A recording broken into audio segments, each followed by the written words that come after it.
তাওহিদ হৃদয়ের লড়াকু ব্যাটিংয়ে সেন্ট্রাল জোনকে 239 রানের লক্ষ্য দেয় নর্থ জোন।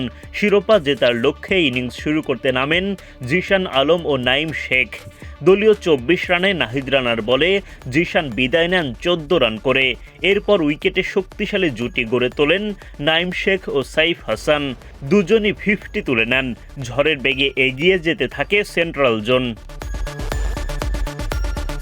নাইম সাইফের 164 রানের জুটি ভাঙে নাইমের বিদায়ে। 87 বল খেলে 5-4 3 ছক্কায় 78 রান করেন নাইম। সেঞ্চুরি বঞ্চিত হন সাইফ হাসানও। 78 বলে 7-4 ও 3 ছক্কায় 86 রান করেন সাইফ। 193 রানে 3 উইকেট হারায় সেন্ট্রাল জোন। যদিও নাইম সাইফের গড়ে দেয়া ভিতের ওপর দাঁড়িয়ে ঠিকই জয় তুলে নেয় দলটি। বিসিএল ওয়ানডে 2026-এর চ্যাম্পিয়ন নাইম সাইফরা। মঙ্গলবার বিসিএল-এর মেগা ফাইনালে মুখোমুখি হয় নর্থ জোন ও সেন্ট্রাল জোন। টস জিতে আগে ফিল্ডিংয়ের সিদ্ধান্ত নেন সেন্ট্রাল জোনের অধিনায়ক মাহিদুল ইসলাম অঙ্কন। নর্থ জোনের হয়ে ইনিংস শুরু করতে নামেন হাবিবুর রহমান সোহান ও তানজিদ হাসান তামিম। তাসকিন আহমেদের তোপের মুখে মাত্র 22 রানেই ভেঙে যায় নর্থ জোনের ওপেনিং জুটি। হাবিবুর রহমান সোহান ফিরে যান মাত্র 5 রান করে। দারুণ শুরু পাওয়া তানজিদ তামিমের ইনিংস বড় হতে দেননি রিপন মণ্ডল। 22 বলে 4 বাউন্ডারিতে 23 রান করে উইকেট হারান তামিম। অধিনায়ক নাজমুল শান্ত এসে ধীর গতিতে ব্যাটিং চালিয়ে যান।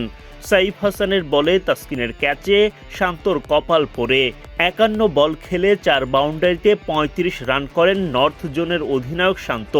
86 রানে 3 উইকেট হারায় নর্থ জোন। রাকিবুল হাসান বিদায় ঘণ্টা বাজান এস.এম. মেহরাব হাসানের। 38 বলে 3 বাউন্ডারিতে 28 রান করতে পারেন মেহরাব। রানের খাতা খোলার আগেই আকবর আলী পড়েন রাকিবুলের ফাঁদে। 123 রানে 5 উইকেট হারায় নর্থ জোন। নর্থ জোনের হয়ে দুর্দান্ত ব্যাটিং করেন তাওহিদ হৃদয়, তুলে নেন 50। অর্ধশতক পূরণের পরও তার ব্যাটিং দাপট চলতে থাকে।